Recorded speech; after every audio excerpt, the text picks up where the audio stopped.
Yeah. What's up, y'all? Welcome to another edition of the Can I Talk My Shift podcast. Podcast where we talk about emotional intelligence, personal accountability, and enhancing your Life.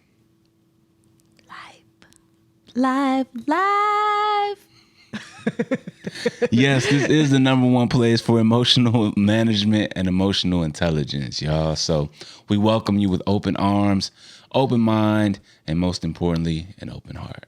I am LaShawn G.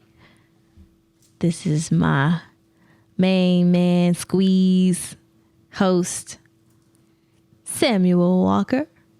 Sam Walker Inspo on all platforms. What it do, what the business is, what it be like. Happy day, evening, night to you. Before we get into it, let us just give you That is a first. Happy day, evening, night. Happy day. Yeah. Before we get into it, we do want to say, if you have been loving these episodes, if you have been watching these episodes, if you've been listening to these episodes on the audio platforms everywhere, please take a moment to leave a review. All right. Give us 5 stars. Let us know that you care. Share this podcast out to all your people who you know got some emotional management to work on, and subscribe to the platform so you know when we download an episode, when we upload an episode, so you can download it. And comment down below. Leave us questions. We like to go back and forth and see everyone's comments, see what people are thinking about the podcast, what they're thinking about the video. If they want to leave some questions, some topics for us to talk about, we love that. So keep doing what you do. And yes, we appreciate you for that. The comment box is yours. Feel free to roam around. Check it out. Fill it with words, sentences even. Yeah. Sentences directed towards us. That way we can respond to you in the comment box. What's up, love? What's up, yo? As you can see, we're a little bit giddy and maybe even a little bit delirious.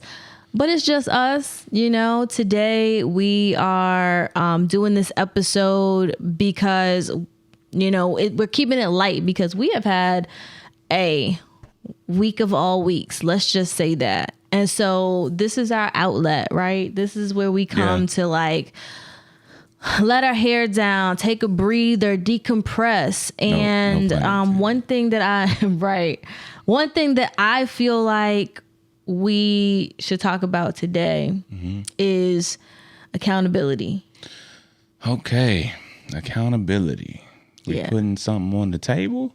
Or we just... Yeah, we gonna talk about accountability as it pertains to mental health. You know, when we talk about emotional management and emotional intelligence and enhancing those aspects of those things, we are ultimately talking about mental health because it starts from the inside out. Mental health starts from the inside out. You cannot be clear out here in the world and you all messy up in here and up in here. So that's what I feel like, you know, because of the week we had, I think it's important to just kind of let it out. Okay. So what aspect of self-accountability do you want to touch on? It's a lot of different aspects, you know. What do you mean? It's a spectrum on self-accountability.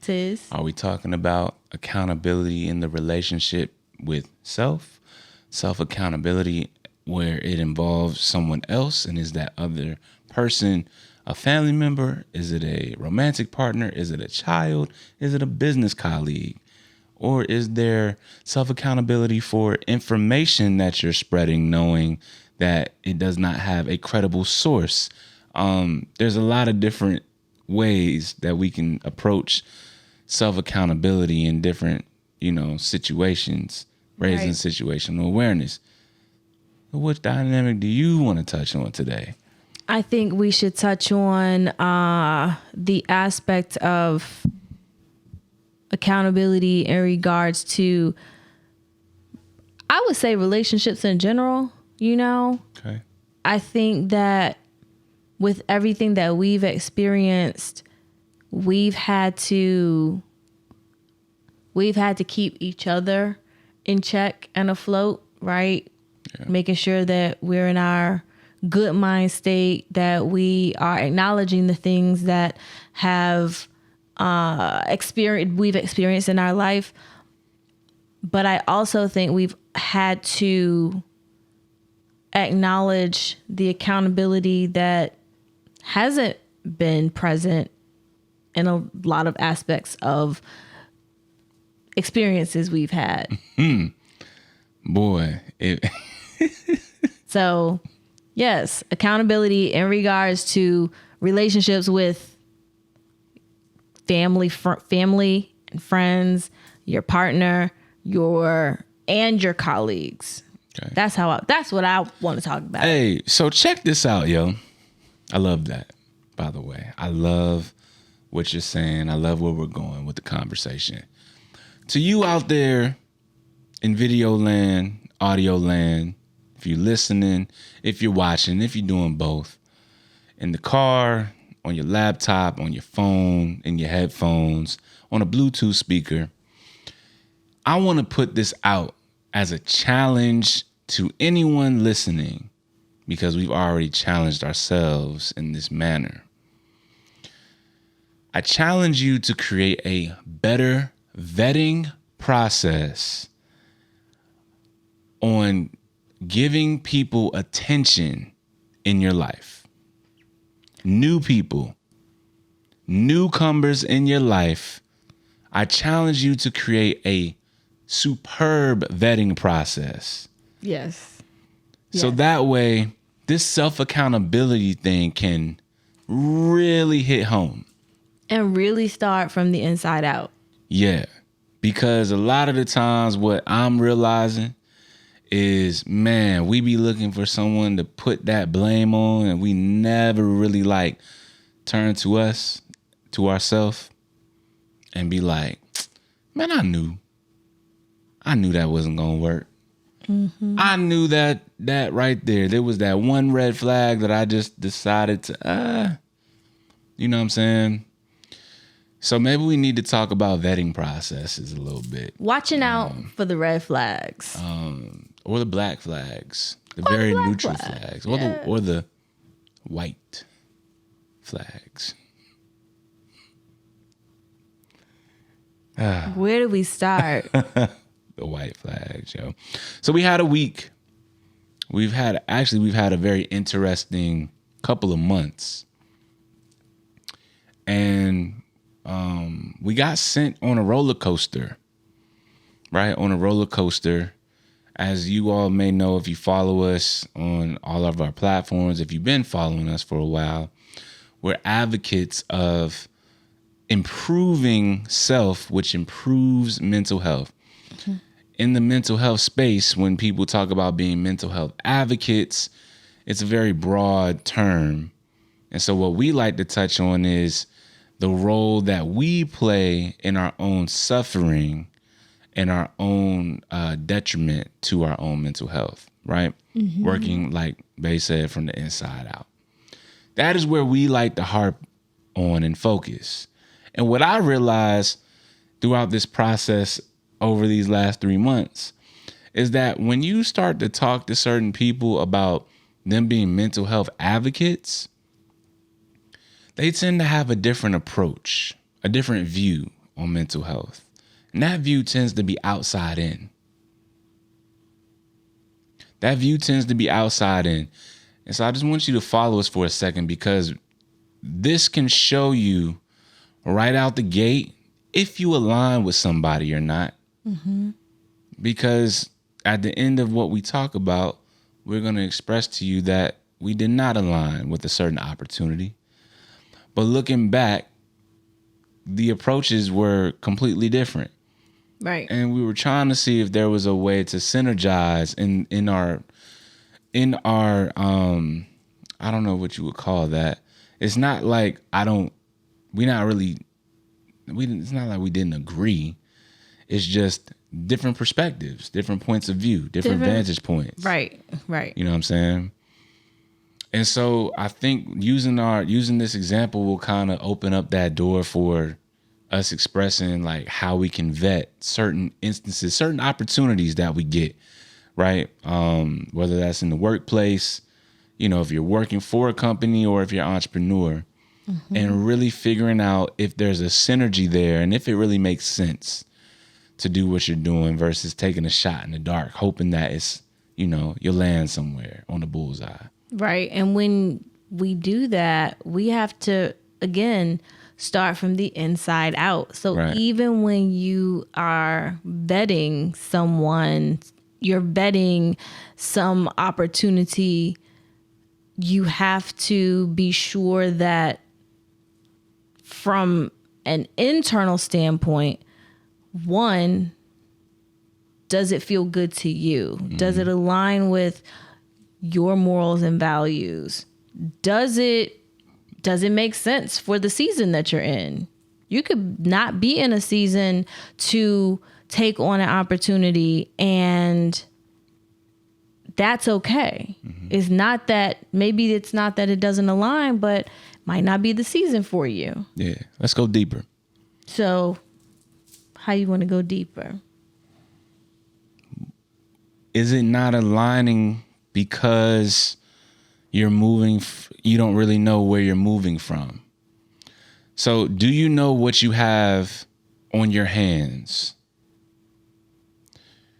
Do you know the value that you really contribute into the space that you want to work in? That's a good one.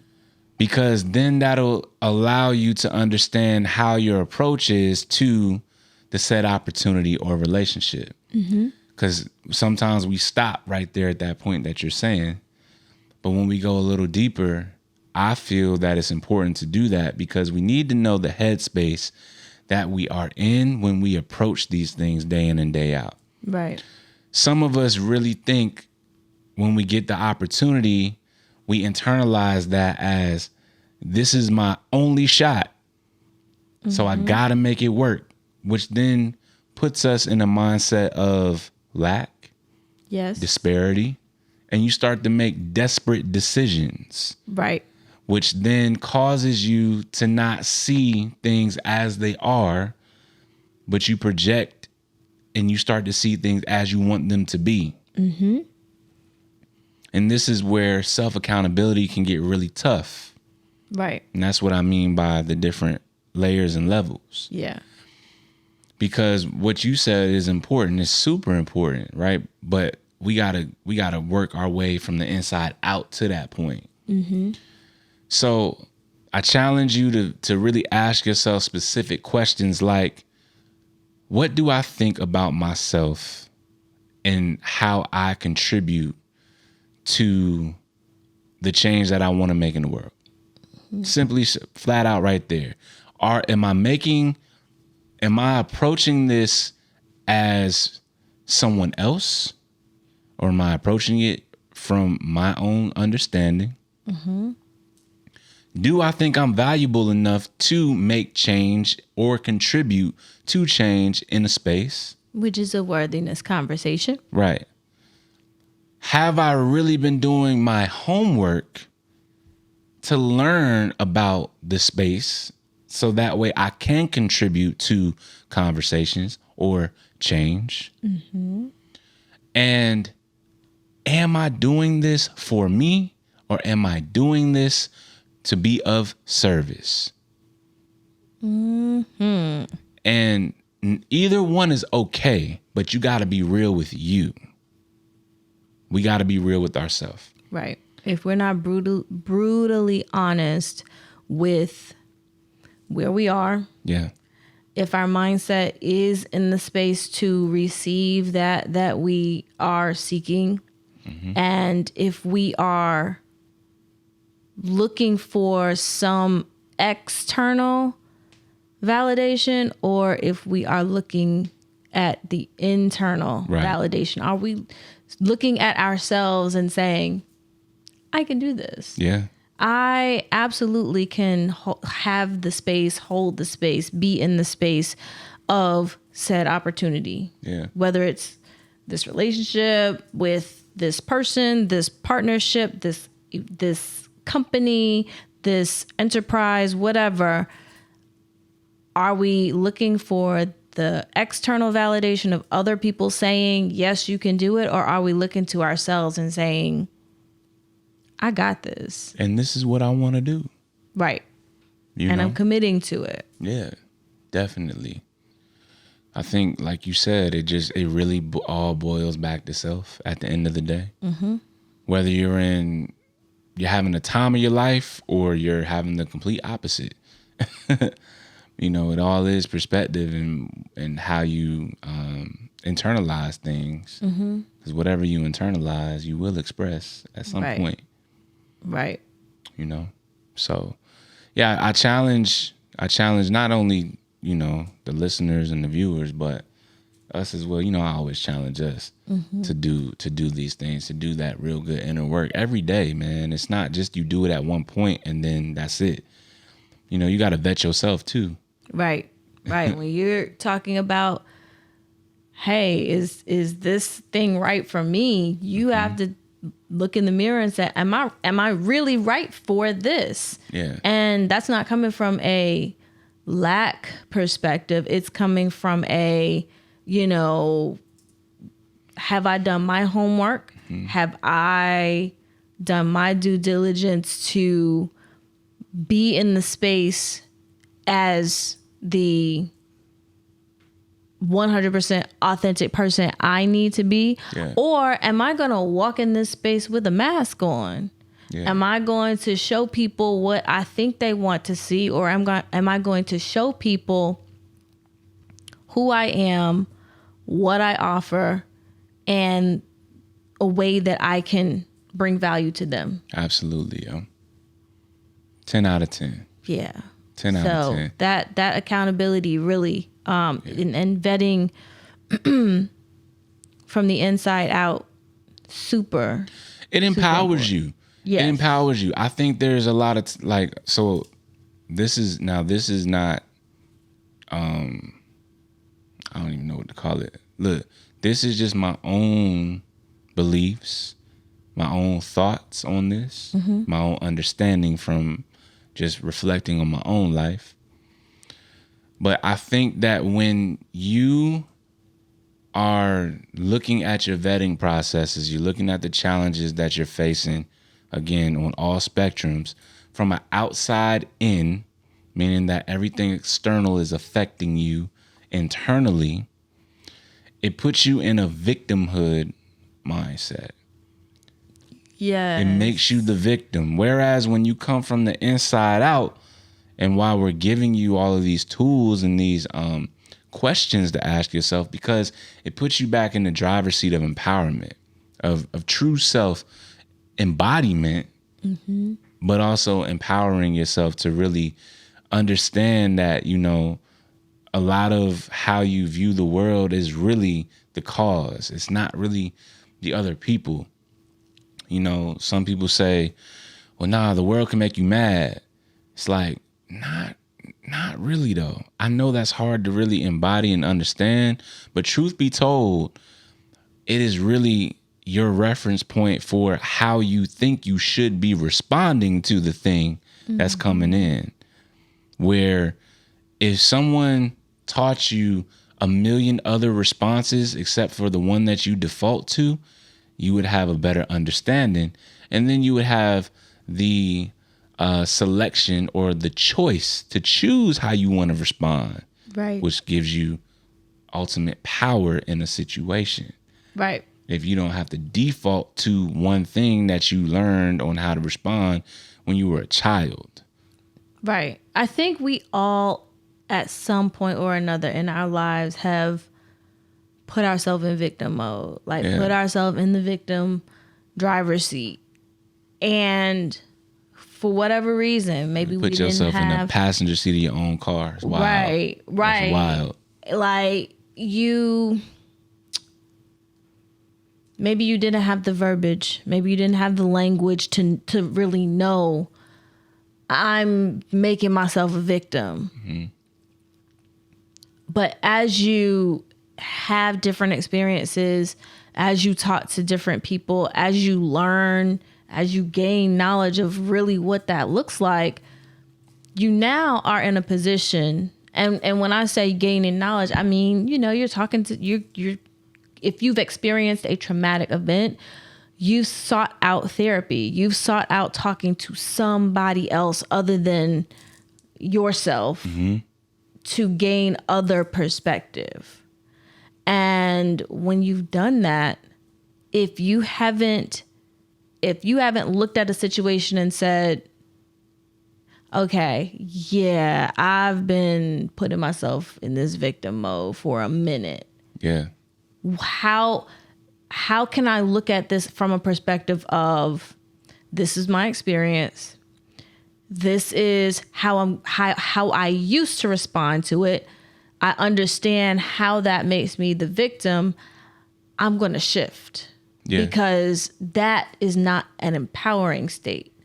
I'm going to shift to an empowering state and say, this XYZ thing happened in my life. I had this experience in my life, and the way I'm choosing to respond now is acknowledge that it was a part of my life, a part of an experience that I had, and know that going forward, I don't have to accept that as victim. I can accept that it was an experience, and I can accept that I have learned better, and therefore I am going to be better. Come on, man. Come on, babe. Let them know. Every book wouldn't be a book if there wasn't a few bad chapters. That's a fact. That's a fact. And we all got them. We all have them. Bad chapters create all of the baggage that we have to deal with, that we have to unpack and grow from. Yeah. And I think that we'd be a pretty boring race of humans if we just looked at everybody's baggage, or maybe not boring, but maybe drama filled. Yeah. Yeah. Drama filled indeed. And some people like that. Some people thrive in that. It's horrendous to me, the amount of people that exist, and I don't know any exact numbers, but that exist and just thrive in the drama and the victimhood. Yeah. And don't realize they themselves can get out of it. Yeah, because, you got to think, there may not be anybody there to challenge it. Right. And it's like a switch at some point, but some people's switch doesn't switch on. Mm-hmm. You know what I'm saying? And so, yeah, even in the mental health space of advocacy, it's like you see a lot of that. Yeah. If you just listen to how people tell their stories, you can tell if they're one of those people who deal with the victimhood mindset, or if they're like, I take responsibility, and they're able to say, I take responsibility for this part and that part, and not that part. They're able to separate the two. All of that's real work. Right. You know what I'm saying? Right. Yeah, it's unfortunate that we, experienced someone who wasn't able to do that. Yeah. You know what I'm saying? Yeah. It's if you experience an experience that there is a person in your life that you're seeing the signs of, what do you call it? Victimhood, an excuse for everything, then you know that it's time for you to do an audit. I always say do an audit, take inventory, because at the end of the day, we all should be in circles that feed us. We all should be in circles that help us that challenge us to be better and do better. But really be better, because when we be better, we do better. Be better. When we, guys, if we could tell you this story, I'm not going to go there. How the ever. What I will say is, really it is about being your best self. Because if you're so hooked on do this, you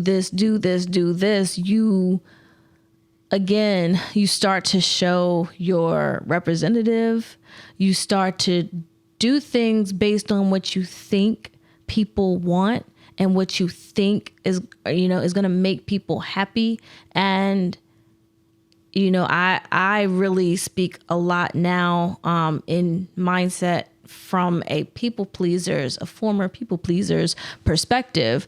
And that is the number one way that you get sucked into people pleasing, is you're trying to do and force things to happen in a way that might be to your detriment, but you're not even focused on that. You're so focused on making the other person comfortable and happy and be agreeable with them and give them what you think they want, versus just asking, what do you want? Yeah. This is what I have to offer. Does this work with you? Mm-hmm. Yeah, I agree. So yeah, that's my little take on just accountability from the inside. Hey, I don't mean to cut you off, love. It's all good. I'm gonna have a real transparent moment with y'all because I care about y'all. I care about people who rock with us because we rock with them, who rocking with us, we rocking with them. You know what I'm saying? We are really trying our best to dance around a situation that happened with us. Not for any other reason except that there is a lesson in everything that you go through. Mm-hmm. So we're kind of dancing it. So if you feel like, it sounds like they're touching on something, but they not really driving the point home, it's for that reason. Just full-blown transparency, right? We went through something. It's been going on for the last 3 months, and it didn't pan out how we thought it was going to pan out. Mm-hmm. The signs were there. We had conversations amongst ourselves, and we still chose to hang in there and see it all the way through, just for the representation of our brand. Mm-hmm. And the impact that we foresaw that we would be able to have on a specific set of group within the mental health arena and space. And so I think right now what we're dealing with is the fact that it's less about what was done to us and more about how the people who deserve to be impacted would not. We can't say that they won't be impacted. They just won't be impacted by us. Mm-hmm. Yeah. Period. Yeah. And so that's why we're having this conversation of having better vetting processes or improving your vetting processes. And the reason why you shouldn't or how you can improve your vetting process is improving how you vet yourself through self-accountability. Right. There we go. And integrity. If you don't have integrity, you really are just going to disappoint. You're going to end up disappointing someone else anyway. But moreover, you're going to disappoint yourself. Mm-hmm. So I think that's our driving message is, really take a moment to analyze the relationships that you have. Make your yes, your no. If you are not coming from a space of honesty and authenticity and transparency, let people know. Let somebody know. Let yourself know first, but let those that you are interacting with No, so they know how to go about the situation, like go about the experience in the way that works for them. You know, you got to give people the option to choose if you have a shaky foundation and you're still trying to interact and work with them.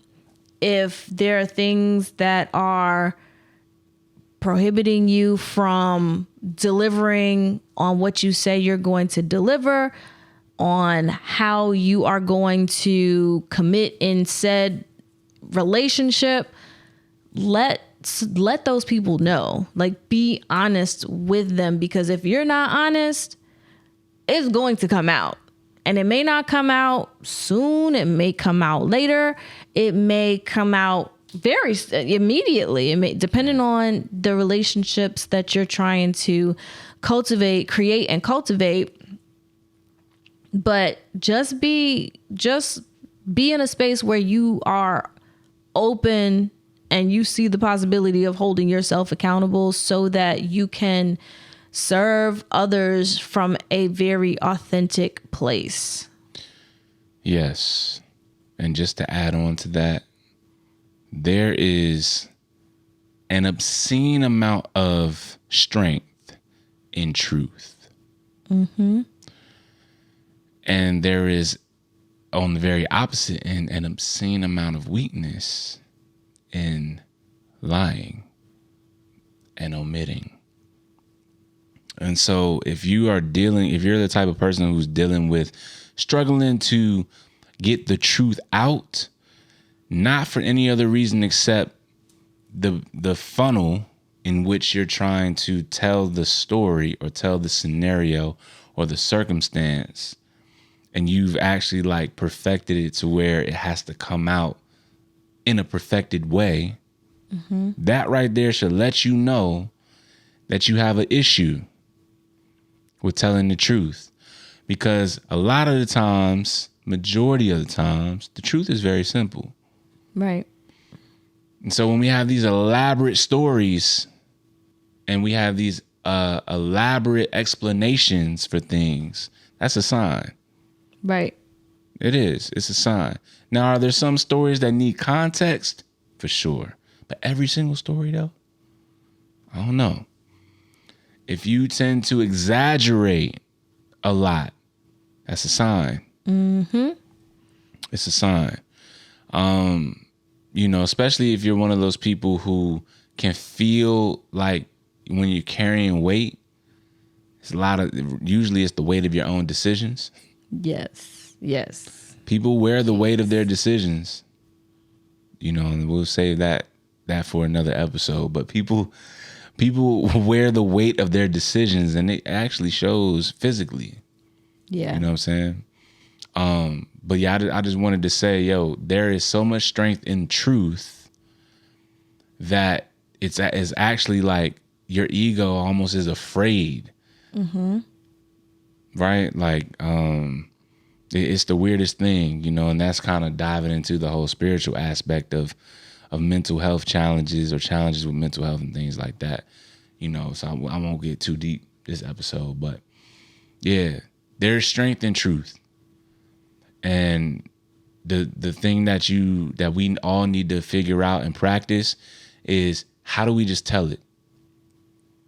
How do we just tell it and tell it instead of trying to story tell it? Just tell it. Yeah. Tell it first. And then once you tell it, then you can kind of tweak it as it needs to be tweaked for a specific, to garner a specific emotional response.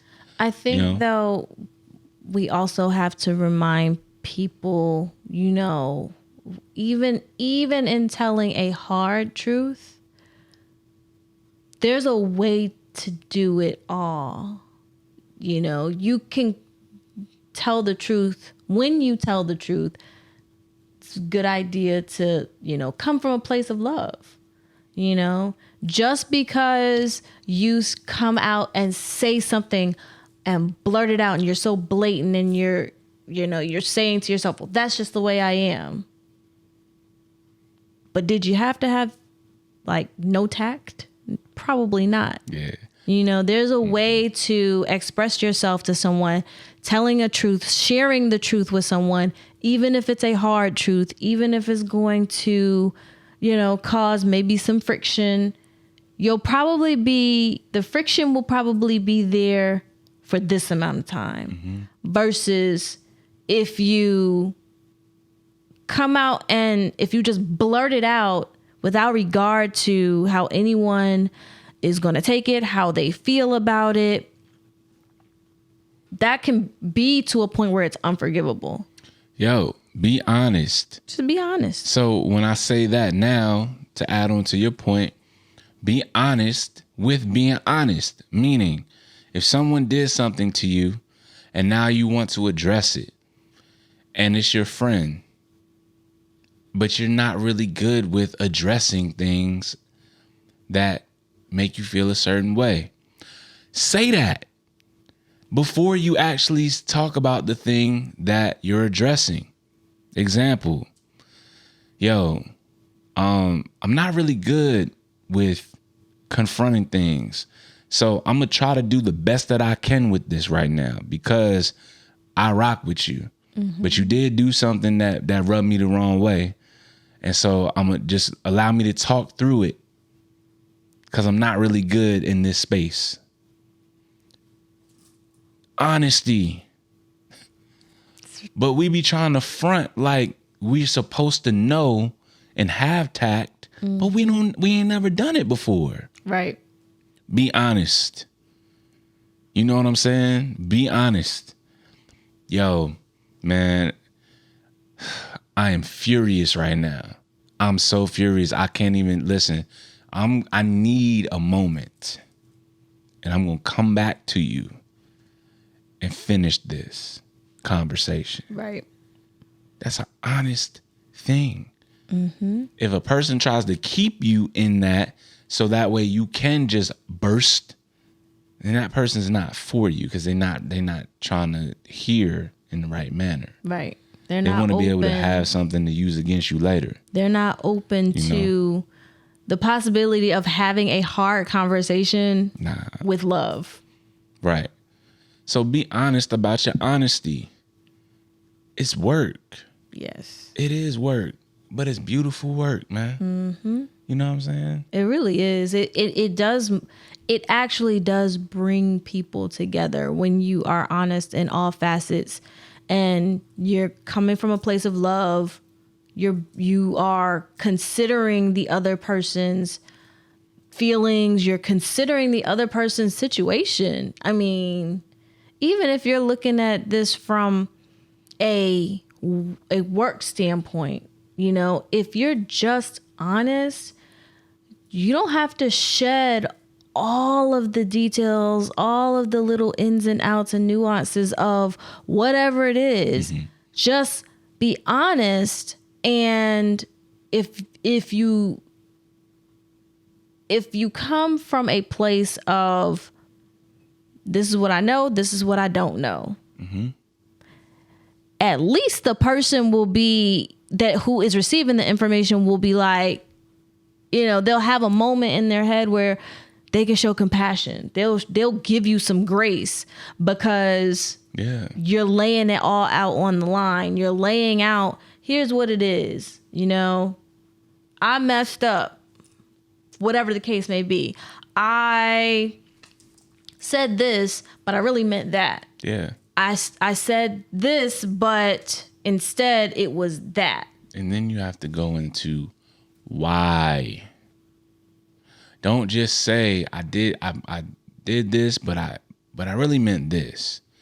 Because what that does to the other person is it leads them to believe that you're going to do it again because you haven't explained to them how you're going to correct it. But if somebody comes in and comes right behind you and asks you, so how you going to correct that? Don't you internalize it as the person who did it wrong as, oh, you trying to treat me like a child. See, that's that give and take. Because we all have room for growth. Right. There's always room to grow in every situation, every single one. If you don't know, you don't know. Say that you don't know But then also add on that caveat, which is, but I'm willing to learn it. Mm-hmm. I'm willing to learn it. When we have open minds and open hearts, Yeah, man. we receive really good stuff. It ain't all love and light, yo. Over really here, I got on this yellow, but I got black on my head. It's not all love Ain't and light. all love and light, man. You know, Hear that? we got fire in us. Sometimes we have to put out all of the emotions, the good ones and the ones that, you know, might hurt your feelings. Gotta have balance. You have to. You know it really is about balance. Yeah, it's just balanced, you know, and you can allow yourself to polarize to one side for a little bit and then head on back to center. You know I really think that when we're talking about these relationships, that we have to remember, you know, we're committing in every relationship we have with our partners, with our families, with the people that are our closest friends, the people that we work and do business with. We are committing to that relationship. Yeah. Whatever amount of time, whatever amount of energy, whatever amount of resources, we are committing. So if we're going to commit, if you're going to put yourself in a position where you are voluntarily committing to put your time, energy, and resources into a relationship with someone or some entity, the least you can do is go in with full transparency and honesty, because you don't want to end up being upset and trying to project all your emotions on this other side if something goes awry. You have to be able to say, all right, well, I did put in this time. I did give this, I don't know, amount of money. I did provide this service. Mm-hmm. I chose to do that. So next time, if another opportunity comes in my pathway, I'll be a little more discerning. There you go. Always figure out how you can improve from said situations that didn't pan out the best way. Mm-hmm. Didn't pan out in your favor. Maybe everything fell through, or it couldn't even, it doesn't have to be a bad situation. It's like, yo, it just didn't align. Mm-hmm. You know, but asking yourself those questions to take the accountability so that way you can move forward better as a better person, a better human being, mm-hmm. with better discernment for the next road or challenge I'm at. Yeah, the next experience. I'm gonna say roadblock, but ain't too many blocks out here. The next experience. There you go. So I think this is cool. Yeah. I think this is cool. So I hope that in all of our storytelling and transparency that you really got the message that we are always trying to convey. It always starts with us. It always starts with us, because if we can have a good relationship with ourselves, if we can have a healthy is really important, healthy relationship with ourselves, then we'll be able to serve others well. I shaded that. Mm-hmm. So I think it's time for Book of the Week. Book of the Week. Book of the Week. So this week's book we have not read yet, but Samuel is very excited to dive into it for his book for November. Yo, shout out to Norview High School, man. You know what I'm saying? The 757 in Virginia. You know what I mean? Norfolk, Virginia, that is. Yeah. Look at me. Fucking up the words. I said I wasn't going to curse. We're going to have to bleep that. Yo. Decentering Whiteness in the Workplace, a guide for equity and inclusion, by a Norview's finest alum. You know what I'm saying? Oh, they want me to say the name. Go look it up. Yeah, look it up. I gotta tell you. I just told you the title. You know what I'm saying? It is gonna be in the caption. Yes, we'll put all the information in the caption. Janice Gassam Asare, PhD. Janice, shout out to you. Shout out to Norview. Yes, shout out to all the published authors doing Right. their thing. Yes. It's so beautiful to see just someone else choosing to express themselves and share value in the literary space. It always brings some joy to my heart to know that, hey man, you got a story, you better put that thing in black and white. Yeah, I can't wait to dive into this November. You know what I mean? To be exact, it is Scorpio season already, so we putting power in behind that. But Decentering Whiteness in the Workplace is going to be the book for November. We're going to continue to share books for books of the week. Why don't you want me to read back the I'm going to read it. Yeah, I'm going to read it. I just wanted to let them know this is going to be my book for November. You know what I'm saying? Or our book for November. You got a book? For November? I don't think I have. Cool. I do. Because I know this has been like super trendy, but I love a good book on Audible. And so the book that I'm going to be choosing on Audible I started it this month, but I think I only got dug into it for like 2 days. But it is, oh my gosh, let me go to it. It is Kerry Washington's new book. So It's her new book titled, see, I told you that I've only gotten to it for like 1 day, but it's called Thicker Than Water. So it is by Kerry Washington. It is a autobiographical book.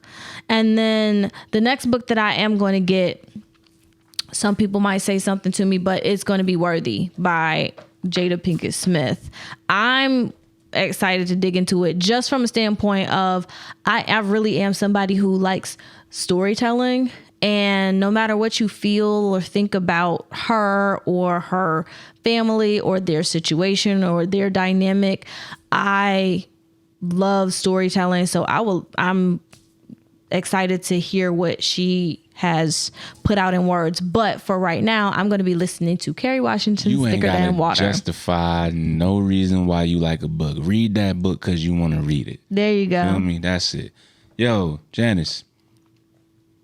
A powerful expose of the ways that white culture and expectations are centered in the modern American workplace and the fears within corporate spaces about talking openly and honestly about whiteness, white supremacy, and anti-blackness. Creating a truly anti-racist organization requires learning how to identify and rectify the systemic and often unconscious centering of white culture and values in the workplace. Corporate America continues to struggle with racial equity. And as the world becomes more diverse and the public consciousness continues to shift, successful racial equity efforts are needed now more than ever. And that's what this book here aims to provide.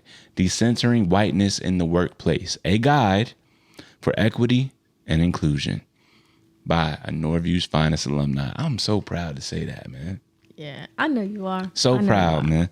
If you want to know more about Janice, you can actually go to her Instagram. She is a journalist, a speaker, a trainer, consultant, podcaster, and regular contributor to Forbes. That's right, Forbes. So definitely tap in with her.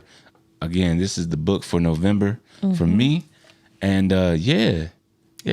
Thicker Than Water is the book for me. Shout out to Kerry. I'll probably listen to both in the month of November. I have to get back on my reading kick. Be listening. I listen to a lot. I love reading. I love page turners too. There's books that I want to go back and flip the pages through. But you know, we're in the car a lot. We drive a lot. Even when I'm out in the car by myself, I like listening to podcasts, so I like listening to my books too. So. Yeah, I'm actually learning to speed read. Really? Yeah. Speed reading and retaining that information. Yeah. So you know that book that I just read last night or yesterday, 100 pages, read it Really? It was in PDF form, but read it cover to cover. Yeah, I don't Speed know. reading. I like to let my words marinate. No, I got you. I'm just, there's some books where it's like it's not really a story; it's more informative. Yeah. So yeah, I'm really on that. If it's a story though, it's like okay, I want to enjoy the ups and downs, the climax, all of that. But those informative books, especially ones that talk about like true history, real history, I like to speed read and see if I can actually, retain how much I can retain. He's always asking me like, "Did you know?" And then he'll tell me a string of information, and that tells me that I'm retaining all the information. Yeah. So, yeah. So, yeah, man. Shout out to you on audio land. Shout out to you in video land. Again, don't forget to subscribe to the podcast, subscribe to this channel, and follow us all over the internet. Sam Walker Inspo, the LG. And I have a new page that you can follow if you are a people pleaser who wants to ditch people pleasing and learn how to say no with love. It is called Live, Love, Work Well. So you can follow me at TheLG_ or Live, Love, Work Well on Instagram. I say, nah. That's what I say when I say no with love. That's your version of no with love? Nah.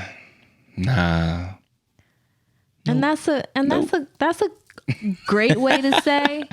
That's a great way to say no with love. I'm just playing, man. I'm just playing. But yes, that's where you can find us. And please check the description or podcast notes for our books of the week for this week. We thank you so much for tuning in. Thank you for this great convo, love. Yeah. It was wonderful. Yeah, man. Yeah. And continue to grow, continue to love, continue to hold space for the people that you do love, continue to forgive those who may or may not understood what they are doing or what they did to you, and continue to elevate yourself above all the madness. And most importantly, continue to be you. Continue to learn yourself, continue to grow and water and nurture what's inside. We'll see you in the next episode. For sure. Later.